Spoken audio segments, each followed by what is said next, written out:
Olá a todos e todas, hoje vamos falar sobre um texto muito importante na história do marxismo, as teses sobre Feuerbach.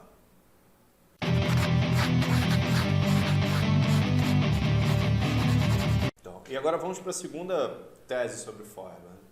A questão, se o pensamento humano pertence à verdade objetiva, não é uma questão da teoria, mas uma questão prática. Olha como é interessante essa frase do Marx, como ela faz uma ruptura muito interessante com as epistemologias tradicionais até então.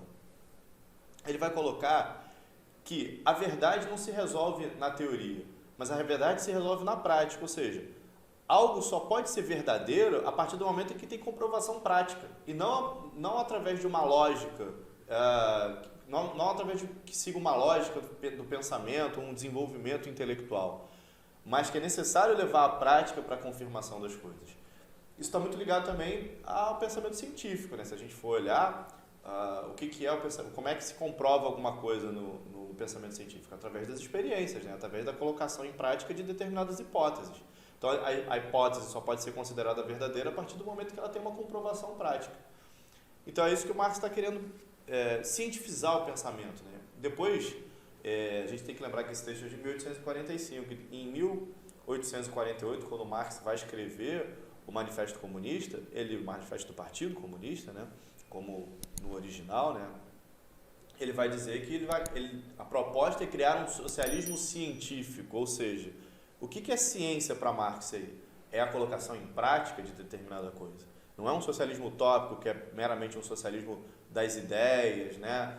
Um socialismo que tem um viés até moral, digamos assim, mas é um socialismo que precisa ser colocado em prática, né? Para ser comprovado a sua veracidade, né? Então isso é muito interessante no pensamento do Marx. Vamos, voltando ao texto. É na prática que o ser humano tem de comprovar a verdade, mais uma vez ele falando isso, né? Isto é, a realidade e o poder, e aí é muito interessante, né, que a gente colocou ali o poder barra força. Isso vem da palavra Macht em alemão, né, que está ali, die Wirklichkeit und Macht, ou seja, a realidade e o poder, a força. A palavra Macht, alemão, ela tem uma origem no verbo machen, que significa fazer, né? Então, Macht é a substantivação do verbo machen em alemão.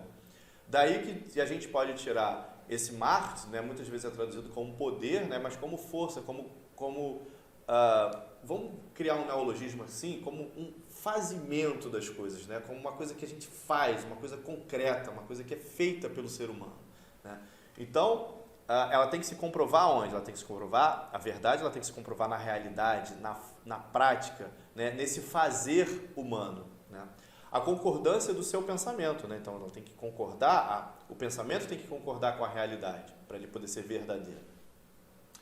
A luta sobre a realidade ou não de um pensamento isolado da praxis é uma questão puramente escolástica. E aí o Marx resolve bater em todo mundo.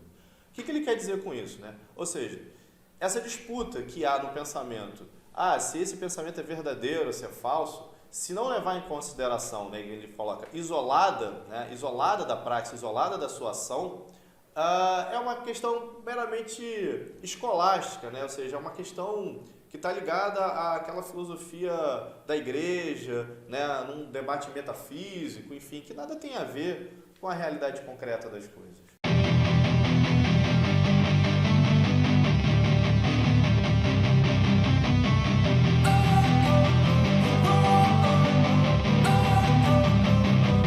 Don't wanna sleep in, cause I got something to prove. I gotta take what I hate and finally make a move. I think of you.